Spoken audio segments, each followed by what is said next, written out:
جنگل میں اکیلے رہتے ہو تنہائی نہیں محسوس ہوتی؟ حضرت صاحب کہنے لگے تنہائی کس بات کی محسوس ہو جب مجھے کسی سے باتیں کرنی ہوتی. سبحان اللہ کا جب مجھے کسی سے باتیں کرنی ہوتی ہیں تو میں نماز پڑھنے لگ جاتا ہوں. سبحان اللہ. اور جب مجھے باتیں سننی ہوتی ہیں تو میں قرآن پڑھنے لگ جاتا ہوں. یہ لوگ تھے جو جنگل میں قرآن سینے میں رکھے. یہ مصحف ان کے دور میں موجود نہیں تھا, ان کے دور میں تو قرآن سینے میں تھا. اللہ سمجھ. میں آزادہ لمبی گفتگو نہیں کروں گا, میری عادت نہیں, میں راجستھان کا خطیب ہوں. یہ وقت ہمارے یہاں جلسہ ختم ہونے کا ہے. تیزی کے ساتھ آگے بڑھتا ہوں, بڑی تیزی کے ساتھ. دامن وقت میں گنجائش میرے حساب سے کم ہے, آپ کے حساب سے بہت ہوگی. تیزی کے ساتھ. اور ہاں حضرت ہمارے برادر گرامی مفتی نسیم صاحب نے مجھے تو بہت لمبا چوڑا وقت دیا کہ مفتی شریف صاحب نے کہا اتنی دیر بولنا, اتنی دیر بولنا. بہرحال دیر سے میں نے کل بھی کہا تھا کتنی دیر بولنا, یہ میں ڈیسائیڈ کیا کرتا ہوں کتنی دیر بولنا. تیزی کے ساتھ مسکرا کر جب فنش ہوئے تو آگے بڑھتا ہوں. عرض یہ کر رہا تھا, مجھے محسوس ہو گیا کہ آپ سننا چاہتے ہیں. عرض یہ کر رہا تھا قرآن کا اعجاز. آپ اپنی پریشانی لے کر قرآن کے سامنے پہنچیں گے, یہ خبر نجومی تمہیں کیا بتائیں گے. واہ واہ واہ. کل ہونے والا کیا ہے قرآن میں پڑھو. آج بے قرار ٹینشن مت لو. ٹینشن تو ان لوگوں کے لیے جن کے یہاں جھوٹی کہانیاں گڑی ہوئی ہیں. ٹینشن تو ان لوگوں کے لیے جن کے یہاں باتیں جھوٹی جھوٹی کہاں سے لے کے آئے مثال. مگر یہ اللہ کا فضل ہے کہ ہمارے پاس قرآن. اے ایمان والو, نصرت الہی چاہتے ہو, اللہ مدد کرے یہ چاہتے ہو. جب اللہ مدد فرماتا ہے, جب اللہ اپنی امان دیتا ہے تو نقشہ بدل جاتا ہے.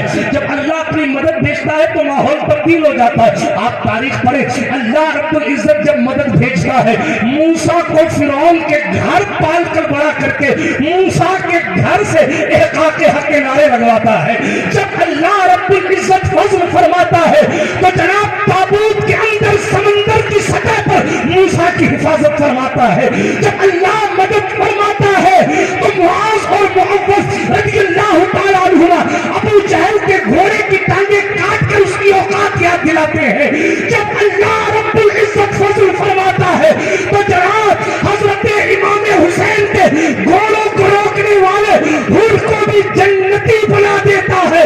یہ فضل الہی ہے. ادھر امام حسین. اچھا بات آ گئی تو عرض کرتا چلوں.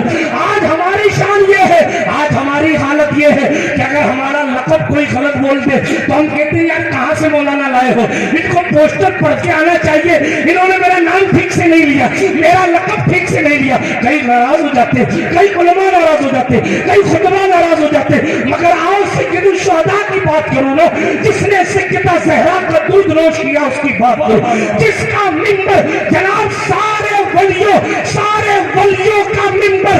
حضرت سرکار غوث پاک فرماتے میرا یہ قدم تمام ولیوں کی گردن پر ہے, تمام ولیوں کی گردن سرکار غوث پاک کا منبر ہے.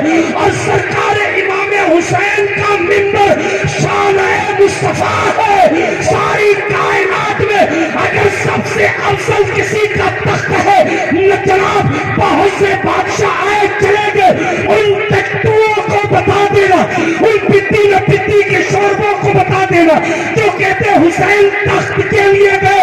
ارے کم نصیبوں, حضور نے اپنے کندھے پر بٹھایا تھا جس کے کلموں کا دھواں ہے آب حیات, تو اس کے کندھوں کی شان کیا ہوگی. حضور نے کندھے پر بٹھا کے بتایا یزید جیسے 70,000 بھی آ جائے مگر میں اپنے شانے اور کندھے پر حسین کو بٹھا کر یہ درس دے رہا ہوں کہ حسین کا منبر, حسین کا تخت وہ تخت ہے کہ خود جنت جس کو تخت بنانے کے لیے بےقرار ہے. نعرہ رسالت, مسلک اعلی حضرت اشرفی دولہ, اشرفی دولہ, نعرہ حیدری. میں امام پاک کی بات کر رہا تھا, بات بیچ میں آ گئی. حضرت حور جب آئے تھے نا روکنے کے لیے, مسلمانوں کی بات کر, جب روکنے کے لیے آئے تھے تیزی کے ساتھ آئے, راستہ روکا, آگے نہیں جانے دوں گا, حسین حسین ہے. معلوم ہے کیا کہا, انہوں نے راستہ روک دیا نا, آگے نہیں جانے دوں گا. سرکار امام پاک نے پلٹ کر فرمایا بات میں ہوگی, یہ بتا کہ تیرے گھوڑے ہانپ کیوں رہے. تیرے گھوڑے کیوں ہانف رہے ہیں؟ انہیں پیاس لگی، پانی کی ضرورت ہے۔ حضرت امام حسین نے فرمایا ابھی تمہارے پاس پانی ہے، اپنے گھوڑوں کو پانی پلاؤ، بعد میں بات کریں گے۔ یہ ان لوگوں کے ساتھ مسلمانوں کا سلوک تھا جو لوگ راستہ روکنے آیا کرتے تھے۔ آج ہماری زندگیوں سے کیریکٹر، اخلاق، کردار ختم ہو رہا ہے۔ عرض یہ کر رہا تھا، بات دور نہیں نکل جائے، واپس پیچھے آتا ہوں تیزی کے ساتھ۔ عرض یہ کر رہا تھا، اللہ کا قرآن کہتا بے قرار ہو ٹینشن مت لو، آؤ۔ چاہتے ہو کہ نصرت الہی ملے، چاہتے ہو اللہ کی مدد آوے، چاہتے ہو اللہ پاک مدد کرے، کون نہیں چاہتا؟ ہر بندہ چاہتا ہے نا اللہ کی مدد آئے۔ ظاہر اللہ کی مدد آتی ہے تو حالات تبدیل ہو جاتے ہیں۔ اللہ پاک نے فرمایا ان تنصر اللہ، اے ایمان والو اگر تم اللہ کی مدد کرو گے۔ اللہ کی مدد سے مراد مفسرین نے فرمایا اللہ کی مدد مطلب دین اللہ کی مدد، رسول اللہ کی مدد، اللہ کی مدد۔ آپ کی توجہ میری طرف ہونی چاہیے، اور آپ کہیں تو میں پیسے مفتیش باپ صاحب کو مائک دے دیتا ہوں، ہاتھ اٹھا کر کہیں یا رسول اللہ، یا رسول اللہ، ماشاءاللہ۔ تو عرض یہ کر رہا تھا، اے ایمان والو اگر تم اللہ کے دین کی مدد کرو گے، کس کی مدد؟ اللہ کے۔ کچھ ہمارے چچا ایسے دیکھ رہے ہیں جیسے تمنا ہے کہ کاش ساتھ ساتھ بچھڑ جاتے۔ ہاتھ اٹھا کر کہیں یا علی، یا علی۔ جب سن رہے توجہ سے تو میری بات سن۔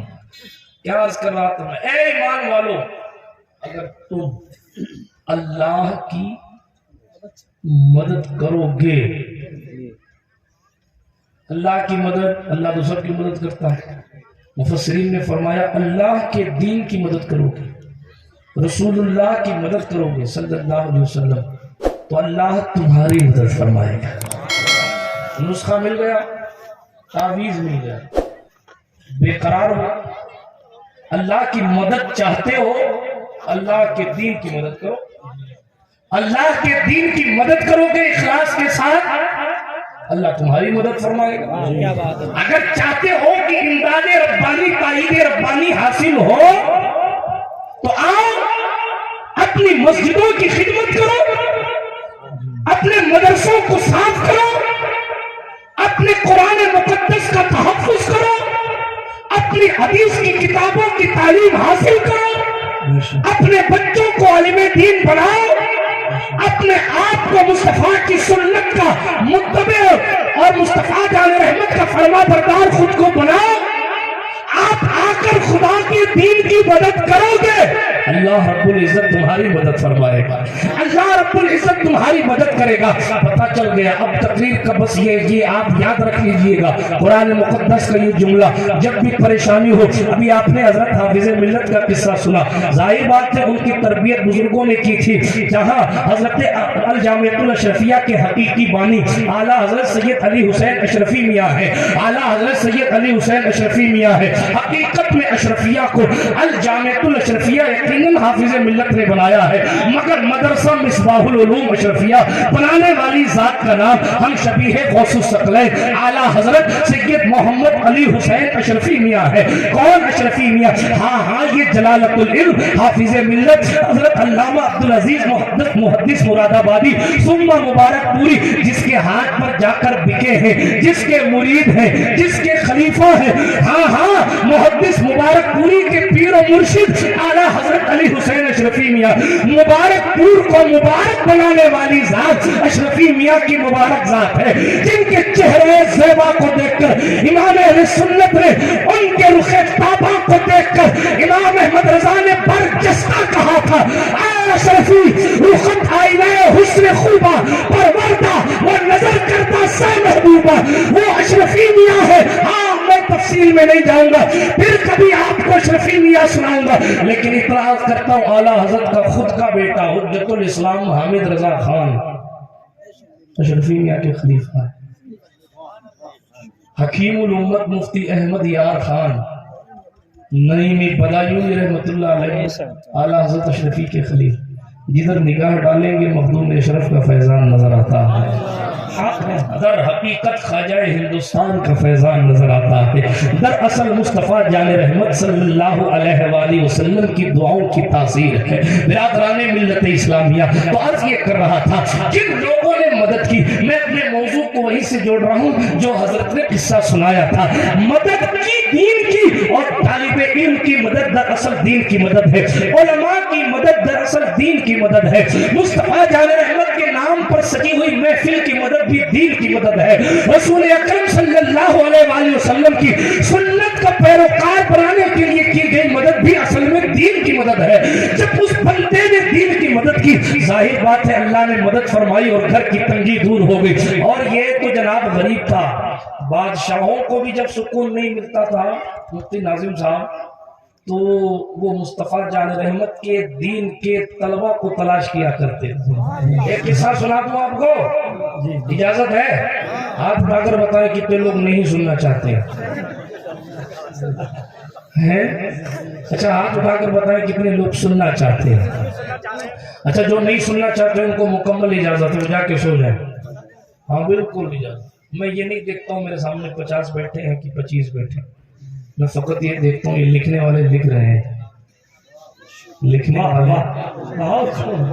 والے جب تک لکھتے رہیں گے اپنا کام بنتا رہے گا، لکھنے والے لکھیں گے، آپ آج چلے جائیں گے کل تو رہیں گے حشر میں، لکھنے والے جب لکھ کے وہاں پیش کریں گے تو سنائیں گے کہ کیا کیا کہا تھا، واہ واہ، اور کس نے سنا تھا کس نے نہیں سنا تھا، سب کے دلوں کے حالات اللہ جانتا ہے۔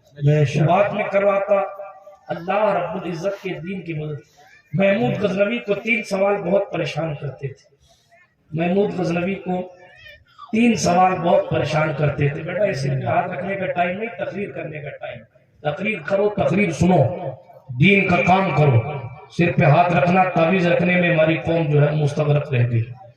معاف کیجئے گا، ناراض ہونے کی بات نہیں ہے، لیکن ہمارے یہاں تقریر اتنا بڑا مجمع ہے، لیکن ابھی پوچھ لو فجر کتنے لوگ پڑھیں گے تو فی سبیل اللہ کا ہوگا۔ افسوس کا مقام ہے، نہیں ہے افسوس کا۔ بال میں دیکھ رہا ہوں ایک سے بڑھ کر ایک کٹے، آپ کوئی دبئی کے عیاشوں سے تعلق رکھتے یا آپ کوئی بمبئی کے لفنگوں سے آپ کا تعلق ہے؟ کنڈیشنیں دیکھ کے آپ اپنے، یہ مصطفیٰ کے غلاموں کی حالتیں، ہاتھوں میں کڑے پہنے ہوئے، گلوں میں چینے ہیں، کتوں کی طرح بال کٹے ہوئے، اور اس کے بعد حضرت دعائیں قبول نہیں، وہ دعائیں ایسے قبول ہوتی ہیں؟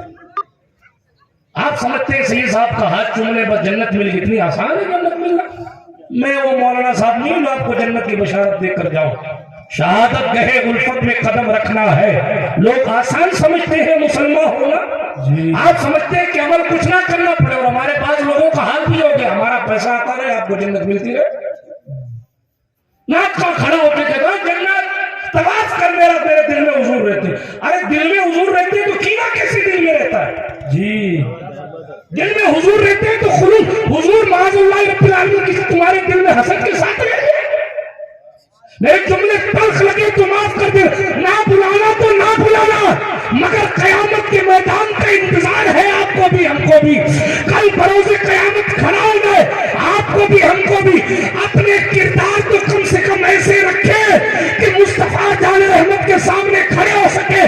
کسی نے رابعہ عدویہ بصریہ سے پوچھا تھا 24 گھنٹے میں اللہ کی بندی 1000 رکعت جنت کے لیے پڑھتی ہے کیا؟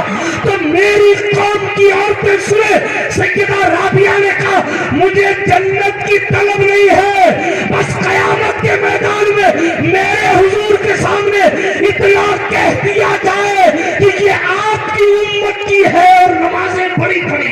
واہ واہ واہ، نعرہ تکبیر، نعرہ رسالت، مسلک اعلیٰ حضرت حضور سید نور میاں صاحب قبلہ۔ اقبال کے ایک شعر کا مفہوم ہے، اقبال کہتے ہیں مولا میرے جرموں کو پوری دنیا پر عام کر دے مگر حضور کو اس کی خبر نہ دے، حضور کو اس کی خبر نہ دے۔ ہاں الٹی چال چلتے ہیں دیوان گان، اقبال کی فکری الگ تھی، ساری دنیا میں بدنام ہو جاؤں چلے گا مگر میرے برے عمل کی خبر حضور کو مت دینا۔ دوسرے مصرے کا مفہوم یہ، وہ کہتے ہیں مالک وہ اس لیے کہ میرے برے اعمال جب حضور پر پیش ہوں گے تو حضور کے قلب اطہر پر چوٹ لگے گی. میں دنیا میں بدنام ہو جانا گوارا کرتا ہوں، اپنے محبوب کے قلب اطہر پر چوٹ لگانا گوارا نہیں کرتا. میں بد عمل ضرور ہوں لیکن اپنے محبوب کو تکلیف نہیں دینا. اس لیے مالک تو سب جانتا ہے قیامت میں حساب ہونا ہی، لیکن میرے محبوب کو میرے عمل کی خبر. یہ لوگ تھے، آج ہم بھول گئے، ہمیں پتہ ہی نہیں ہے کہ حضور علیہ الصلوۃ والتسلیم کے قلب اطہر پر کیا گزرتی ہوگی. دوسروں کا کام ہے ظلم کرنا، آپ کیا کر رہے ہیں؟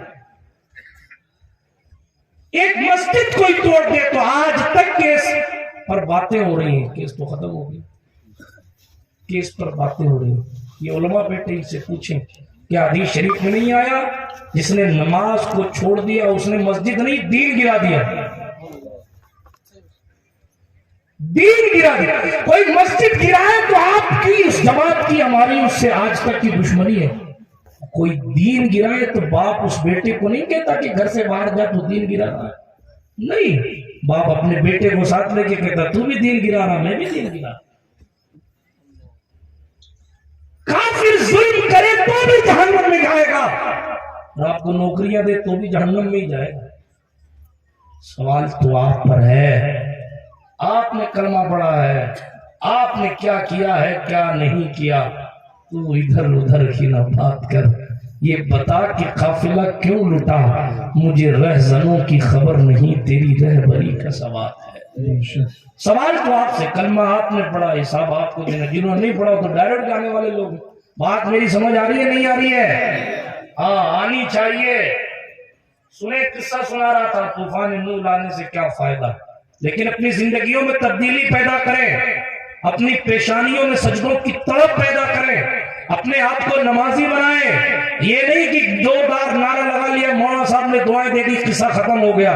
بہت اچھی بات ہے آپ نے عالم دین کی دعائیں دی، ہو سکتا ہے یہی نیکی آپ کو جنت میں لے کر چلی جائے بے شک. لیکن جناب والا صرف ایک نیکی پہ بھروسہ کر کے جنت کے ٹکٹ بانٹ دینا بھی ہمارے بزرگوں کا طریقہ نہیں. صداقت کا تاجدار، سالار صحابہ، جانشین مصطفیٰ، امام المتقین حضرت عبداللہ بن عثمان المعروف ابو بکر صدیق. مشہور زمانہ قول ہے قیامت میں اگر یہ اعلان ہو جائے سب بخشے گئے سوائے ایک کے، تو ابو بکر سوچے گا کہ میں بچ گیا. کہاں ہیں ہم؟ کس نے آپ کو کہہ دیا کہ آپ بخشے بخشائے؟ اہل سنت کے عقائد جنتیوں والے ضرور ہیں مگر اعمال کہاں ہیں؟ بات دور نہیں لے جانا چاہ رہا، تیزی کے ساتھ آگے میں قصہ سنا دوں اور نہ بھول جاؤں. میں کوئی ادیب خطیب نہیں ہوں، گاڑی ادھر سے ادھر چلی جاتی ہے. توجہ ہے آپ کی؟ محمود غزنوی بہت بڑے بادشاہ گزرے، ان کو اپنے باپ کا نام نہیں پتا تھا. 3 سوال ان کو بے قرار کرتے تھے. 3 سوال اتنے بے قرار کرتے تھے کہ وہ بستر پر سوتے تھے تو انہیں نیند نہیں آتی تھی. محل کی چھتوں پر گھوما کرتے تھے بے قراری کے عالم میں. لوگوں سے ملا کرتے تھے مگر ان کے دل کا قرار انہیں نہیں میسر آتا. 3 سوال.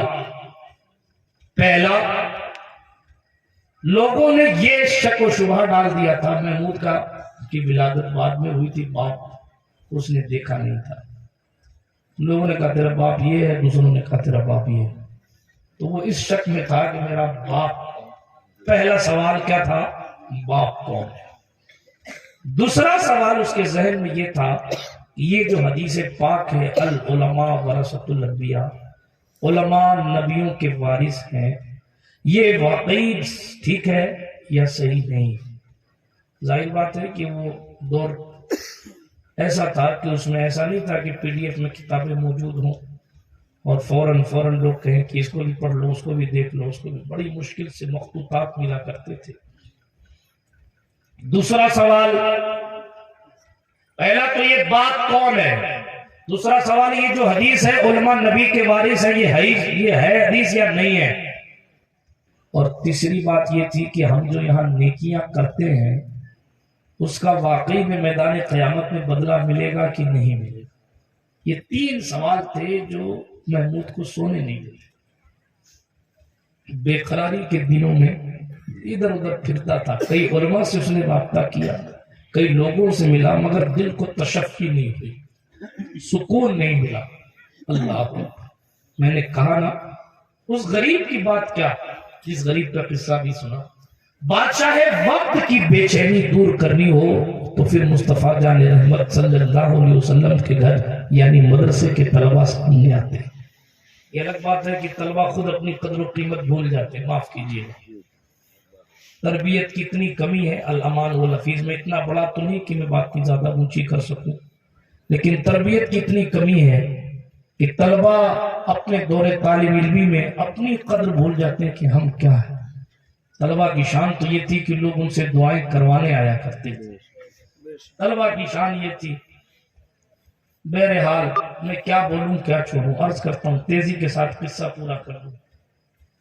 آپ کی توجہ بھی قصے پر لگی ہوئی ہے, اس لیے میں دوسری باتیں نہیں بولتا. اب عرض یہ کر رہا تھا, 3 سوال اس کو پریشان کرتے تھے, بڑی بے چینی رہتی تھی. بہت سے علماء سے ملا, لوگوں سے ملا, مگر اس بندے کو محمود غزنوی کو سکون نہیں حاصل ہوتا تھا. ایک دن بے قراری کے عالم میں وہ اپنے محل کے باہر کے حصے یا محل کے چھت پر ٹہل رہا تھا.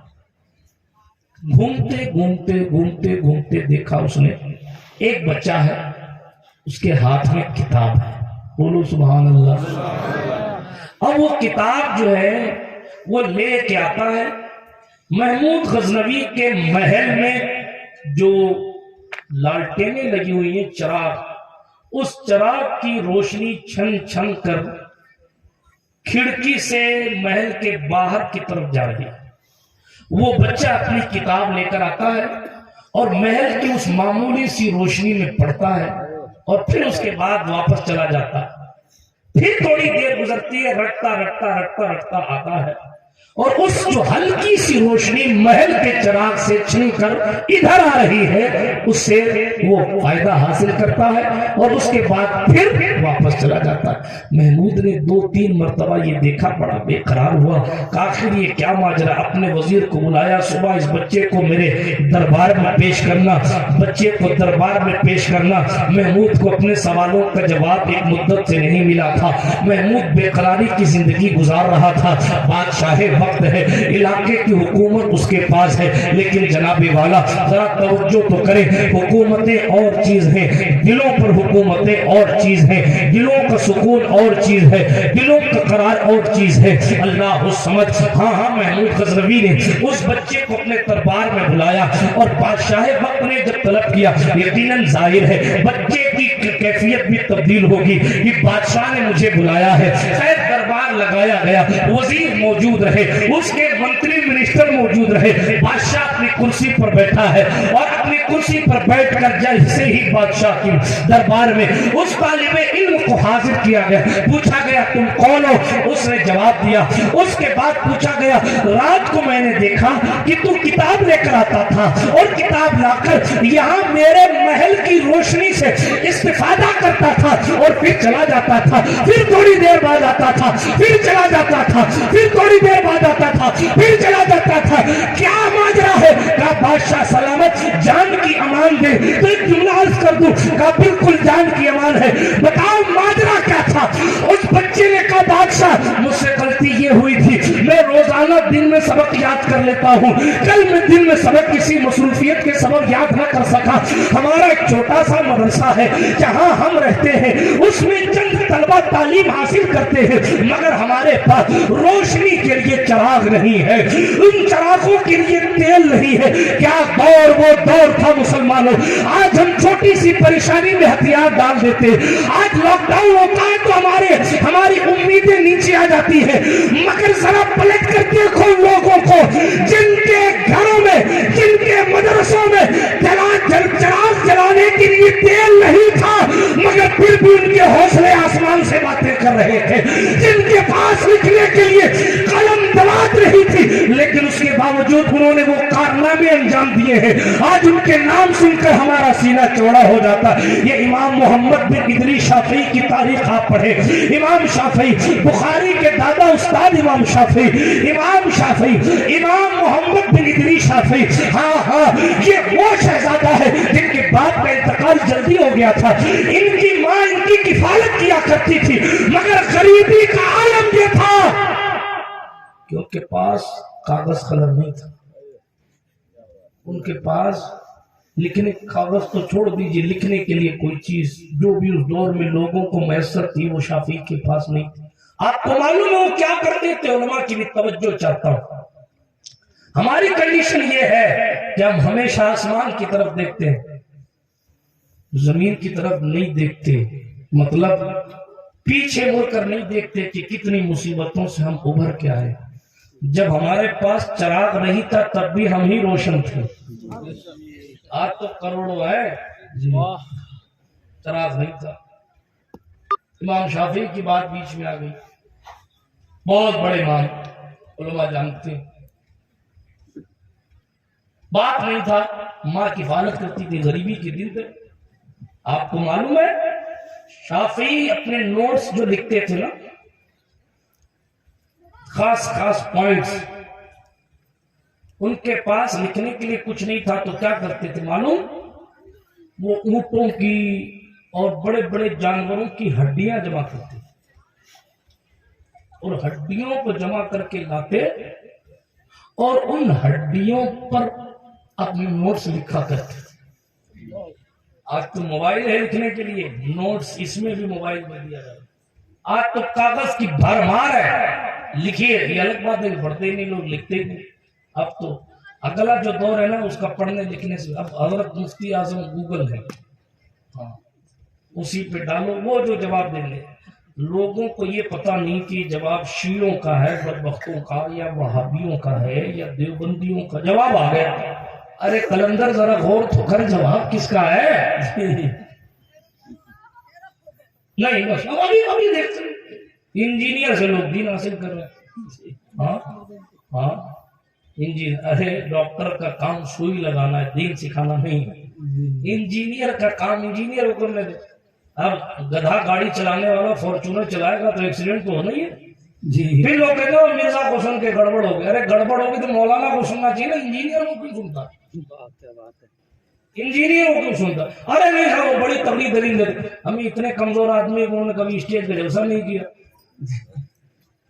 کبھی اسٹیج پر کوئی ویڈیو نہیں بنایا، بند کمرے میں لاک کر کے ویڈیو بناتے ہیں، پھر کہتے ہیں ہم بہت بڑے قابل۔ بہرحال میں کسی کا رد نہیں کر رہا ہوں، بات بیچ میں آگے تو میں اپنے معتمد اور مستند علماء کے سوا کسی کو یوٹیوب پہ سنا ہی مت کرو، بلکہ میں تو یہ کہہ رہا ہوں جو فتنوں کی باتیں کرتے ہیں ان مولیوں کو مت سنا کرو، ٹھیک ہے؟ چند علماء آپ کو کوئی علامت الطاہر نہیں بننا، یوٹیوب سے مخصوص باتیں آپ کو حاصل کرنی۔ اسی لیے جو معتبر علماء ہے، جو مستند علماء، ہماری قوم آدھی اسی پہ گمراہ ہو رہی۔ فلانا مولانا نے کہا تھا، فلاں وہ خود قصے بھی بیان کر رہے ہیں، خود تقریریں بھی کر رہے ہیں، پھر مدرسوں کو تالا لگا دینا چاہیے۔ 8 سال لوگ محنت کر کے جاتے ہیں، پھر بھی کہتے ہیں ہم بخاری پوری نہیں پڑھ گیا ہے۔ 8 دن میں کہتا پوری پڑھ لی میں نے، مختصر لکھی گئی تھی ہندی میں، پوری پڑھ لی۔ رونے کا مقام، افسوس کا۔ چلیے پیچھے آتے ہیں، اپنے قصے کی طرف چلتے ہیں۔ امام شافعی کی بات، نوٹس اپنی ہڈیوں پہ لکھا کرتے تھے وہ لوگ، کبھی کبھی انہیں ہڈیاں بھی میسر نہیں آتی، بلکہ قصہ یوں ہے امام صاحب کا رحمت اللہ علیہ، کیسے کیسے لوگ تھے اور کیسے کیسے احسان کر گئے ہماری جماعت پر، کیسے کیسے احسان کر، ذرا توجہ سے سنیں۔ آج تو پی ڈی ایف کا دور ہے، بندہ سینکڑوں کتابیں اپنے ٹیبلٹ، اپنے لیپ ٹاپ میں اپنے ساتھ رکھتا ہے۔ آج تو پرنٹ کا دور ہے، ایک لمحے میں حوالہ پرنٹ ہو جاتا ہے، واٹس ایپ پہ یہاں سے وہاں، وہاں سے یہاں جو ہے وہ بھیج دیا جائے۔ پہلے تو ایک حدیث سننے کے لیے لوگ کہاں کہاں تک جایا کرتے، آج کا حال کیا سے کیا ہے۔ باتیں تو بہت ساری الحمدللہ ذہن میں ہے، مگر میں تیزی کے ساتھ آگے پڑھتا ہوں۔ امام شافعی کا قصہ پورا سنا دوں، اجازت ہے؟ ایک بزرگوں سے ملے، ہمارے بزرگوں کا یہ طریقہ تھا کہ اپنے بزرگوں کی تعظیم کیا کرتے۔ آج کنڈیشن یہ ہے کہ بس سر پہ کپڑا بندھا اور اپنے کو علامت الدہر خیال کرتے۔ میں کسی کی تنقید نہیں کر رہا، لیکن میں اپنے ساتھیوں سے گزارش ضرور کروں گا، جو جاہل لوگ ہیں نا ان بزرگوں کی بھی تعظیم کیا کرو، اس لیے کہ ان کے پاس علم نہ ہو لیکن زندگی کا تجربہ ضرور ہے۔ ٹھیک ہے؟ اب یہ لوگ ہم مولوی صاحب ہیں، ہمیں پتہ ہے کہاں ہے، ہمیں کسی مفکر نے فرمایا تھا تجربہ کرنے سے اچھا ہے، خود تجربہ کرنے سے اچھا ہے